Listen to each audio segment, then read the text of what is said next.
Daily Horoscope, June 5, 2024 para kay Aries. So Aries, ngayon nakikita ko yung Wheel of Fortune, ang head mo, ibig sabihin, magiging maayos ang daloy ng araw sa iyo ngayon, no? Nakikita ko rin na magkakaroon ng selebrasyon at nakikita ko rin na ginagrab mo naman yung mga opportunities, kaya lang nga may nakikita ako dito na mga maling desisyon na magagawa sa ngayon, no? Although nakikita ko na nakaayon sa UC Universe, kaya lang mag-ingat-ingat tayo sa mga desisyon natin na gagawin. Baka magkamali tayo, no? Kasi may losses and sadness dito, no? Magkakaroon tayo ng mga masasakit na balita ngayon o maling hindi kaaya-ayang balita, no? So kailangan na lang natin magpakatatag.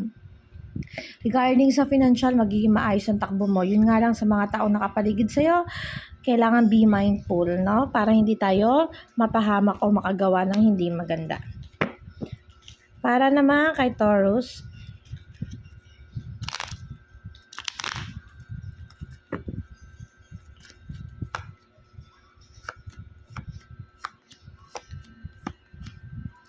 so, Taurus, na nakikita ko ngayon, magiging okay naman yung mga pamamaraan mo, magiging matured naman. Ibig sabihin ngayon, mararamdaman mo yung pagiging feminine or ibig sabihin soft-hearted tayo ngayon, Taurus, no? Yun nga lang, kailangan daw natin, dahil sa pagiging soft-hearted natin today, kailangan matuto daw tayo sa mga pagkakamali natin, Taurus, sa mga nakalipas, no? Kailangan din, tawag dyan, matuto tayong pumili ng mga taong pagbibigyan natin o bibigyan natin ng tulong today. Regarding sa financial, mag-iingat masyado, wag masyado daw kumasos ng mga bagay na hindi naman kailangan. Para naman kay Gemini,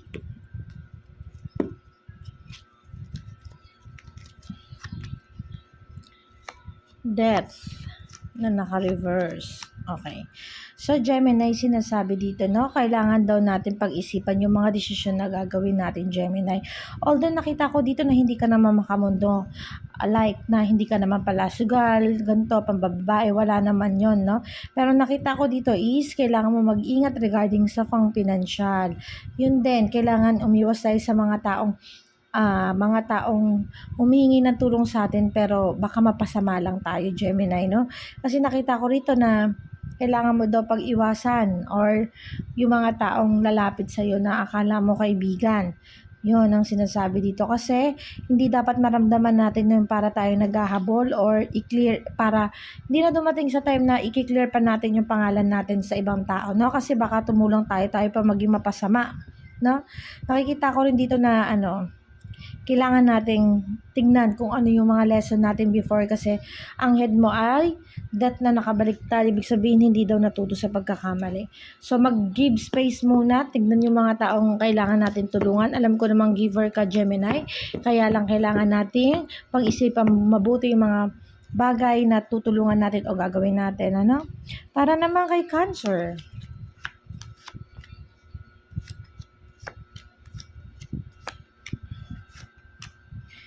so, Cancer, nakikita ko dito, no, na marami tayong mga pinapalagpas na opportunity, no? Confusing tayo sa mga bagay-bagay today. Although nakikita ko may mga blessing na dumarating kasi naka-align ka kay universe. Pero kailangan daw nating i-grab yung mga opportunity na yan, no? Magiging emotional tayo, no? Nakikita ko rin dito na today parang mga malilit na bagay nagiging big deal sa atin ngayon, no? Cancer. So, mas maganda maging mahinahon tayo. Tsaka wag padalos-dalos sa mga desisyon today, no? Kasi nakita ko dito medyo emotional ka tapos mako-confuse ka. Pero kailangan i-grab mo yung mga opportunity paparating, no? Kung naghahanap ka man ng trabaho, i-go mo yan. Kung may paparating na ganito, ganyan, lalo na regarding sa kaperahan, i-go mo lang. Huwag ma-confuse. Para naman kay Leo,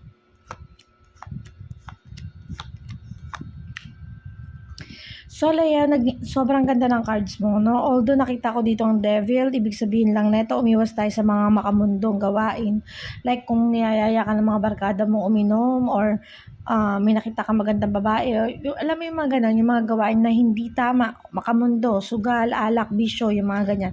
Iwasan daw natin yun, no? Kailangan daw natin matuto sa ating pagkakamali before. Pero nakita ko naman dito ang head mo ay Queen. So, ibig sabihin, magiging maayos ang daloy ng ating araw ngayon. Regarding sa financial, kung may inaasahan kang financial ngayon, kung may inaasahan ka darating sa'yo ngayon, magiging okay yun. Kung naghahanap ka naman ng trabaho, magiging smooth din yung paghahanap mo ng trabaho. Magiging positive daw yung magiging outcome nito. Pero nakita ko rin naman dito na may kakayahan tayo na tumulong sa ibang tao at ganun din ay yung mga taong nakapaligid sa atin nandiyan naman para suportahan tayo. So, definitely itong card mo, Leo, ay napakaganda today. So, i-go mo lang lahat ng opportunities at give love lang. Kasi nakita ko dito na magiging masaya ka ngayon. Para naman kay Virgo. So, Virgo, anong para sa ating araw today? Okay, maligtad ang Wheel of Fortune, Virgo. So, Virgo, nakita ko dito may mga losses na paparating sa iyo. Maaaring magkamali tayo sa mga desisyon natin. So, kailangan mag-isip tayo sa mga bagay na ginagawa din natin at saka sa mga desisyon na gagawin natin. Nakikita ko rin dito sa cards, Leo, na ginagrab mo naman yung mga opportunity paparating sa iyo. Kaya lang kailangan mo itong pag-isipan. Baka magdulot sa ito ng sakit ng ulo, no?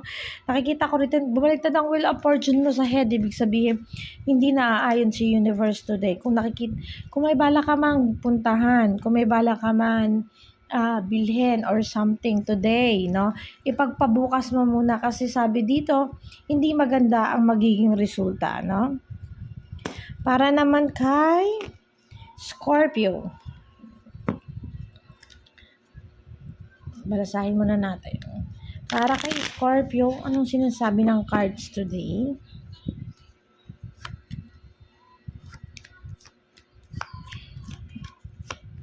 Okay. So, Scorpio, nakikita ko dito, no, may mga losses tayo. May mararamdaman tayong hindi maganda mula sa mga taong nakapaligid sa atin, no? Maaaring ma-isolate tayo or matrap tayo sa isang sitwasyon, no? May marinig tayong mga balita mula sa mga taong nakapaligid sa atin, especially sa family natin, no? Kung meron mang alitan o gusot sa pamilya natin ngayon, mag-a-occur yun. Ibig sabihin, huminay-hinay na lang tayo muna, no? Magdesisyon na lang tayo ng tama. Kasi sa nakikita ko dito, although may nakikita akong sumusuporta pa rin sa'yo, nandyan pa rin yung nanay mo at kaya mong maging independent pa rin. Yung parang kaya mo pa rin tumayo sa sarili mong paa. Pero nakikita ko dito kasi talagang mabigat yung pagdadaanan mo. May pain, merong, ano mo yun, maaaring magkaroon ng problema sa taong mga nakapaligid sa iyo. So, kailangan be mindful, magdahan-dahan at take slowly. Huwag mo na magdesisyon today, Scorpio, para hindi tayo masyadong maguluhan lalo. Para naman kay Sagittarius.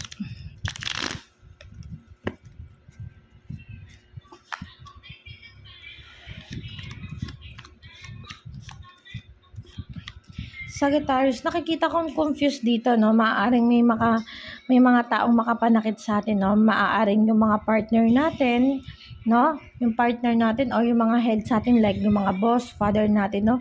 Makapagbigay ng pain sa atin today. Pero wag mo na lang daw pansinin kasi sa baba mo naman, sa bottom mo naman is regarding sa pera magiging ma-annual. So, mag-focus na lang tayo sa kaperahan today, no?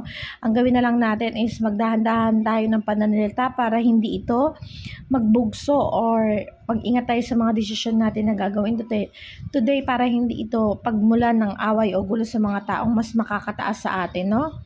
O mas ahead sa atin kasi Emperor. Although nakikita ko naman na yung mga taong yun ay mahalaga sa iyo kaya pwede na lang natin sabihin na maging mahinahon na lang tayo or pagpasensyahan, lawakan na lang natin ang pagpapasensya natin ngayon, no, Sagittarius.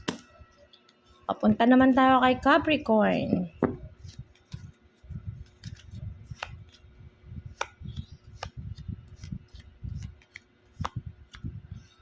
Capricorn, nakikita ko naman dito na magiging maayos ang takbo ng araw natin ngayon. May guidance naman tayo ni universe. Then nakikita ko dito na iginagrab mo naman daw yung mga opportunity. Yun lang, kailangan mo mag-ingat sa mga hakbang na gagawin mo. Or yung mga opportunity na darating sa'yo, kailangan mo usisaing mabuti. Baka hindi ito sa'yo magdulot ng maganda. No? Nakita ko rin naman dito na kung ano yung gusot ng mga nakaraan or problema ng makaraan, masosolve ngayong araw na ito, Capricorn. Nakikita ko rin dito na magiging maalwal ang takbo dito ng iyong buhay. Yun nga lang, yun lang talaga, kailangan mo mag-ingat sa mga desisyon na gagawin mo, lalo na pag regarding sa opportunities, ha? Punta naman tayo kay Aquarius.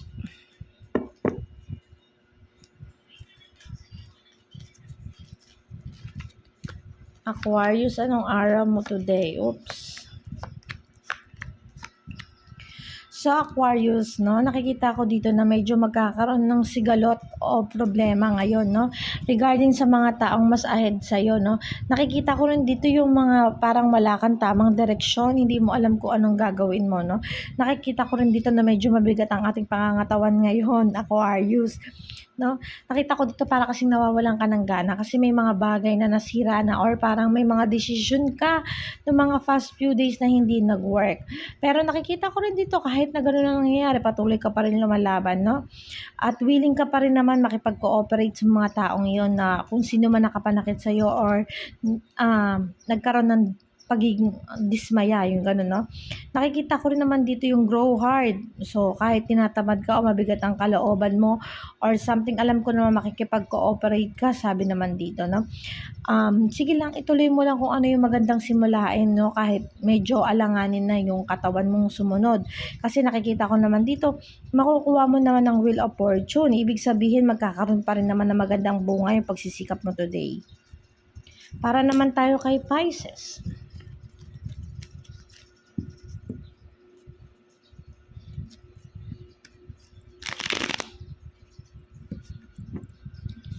So, anong sinasabi para kay Pisces? Bumaliktad. Okay. So, Pisces, kailangan tayong mag-ingat today, no? Yung mga desisyon natin, kailangan nating pagkaisipin. Baka nagkakamali tayo ng pagdesisyon. Kasi nakita ko dito lumabas ang conflict, no? Although nakita ko rin dito ang trouble, ibig sabihin kung may balak kang umalis, gumanyan, kailangan ipagpaliban mo muna yun kasi magkakaroon lang ng kaguluhan, no? Magkakaroon ka ng mga regrets kasi hindi naaayon si universe sa'yo today, no? Kailangan din natin na no? Kumalwala kung anong meron tayo, no? Baka ngayong Pisces, meron kang sigalot na kinakaharap na hindi mo masolusyonan, no? Maaari din magkaroon ka ng problema sa mga taong nakapaligid sa iyo o nandun ka sa isang sitwasyon na hindi mo alam kung anong gagawin mo para maging maayos yung lahat, no? So, kailangan maghinay-hinay tayo today kasi baka magkamali tayo ng mga desisyon na gagawin natin, no? Maging mahinahon at para maiwasan yung conflict na to, no? Magdesisyon ng tama para yung mga losses ay maibalik at hindi mawalan, sabi dito, kasi magkakaroon ng losses, no? Patuloy lang daw lumaban, wag huminto sa hamon ng buhay, Pisces, no? Kahit na against all odds dito, no? Kahit may the fullness ang lumalabas na sa baba mo, no? Kailangan mag-start tayo ng new beginning dito, no? Sabi nga nun, Pisces, huwag mawalan ng pag-asa, no? At ito lamang po, salamat po sa lahat ng nagsumusubaybay ng daily readings. Maraming salamat po sa inyo. Ito lamang ay isang gabay para sa araw-araw. Salamat po.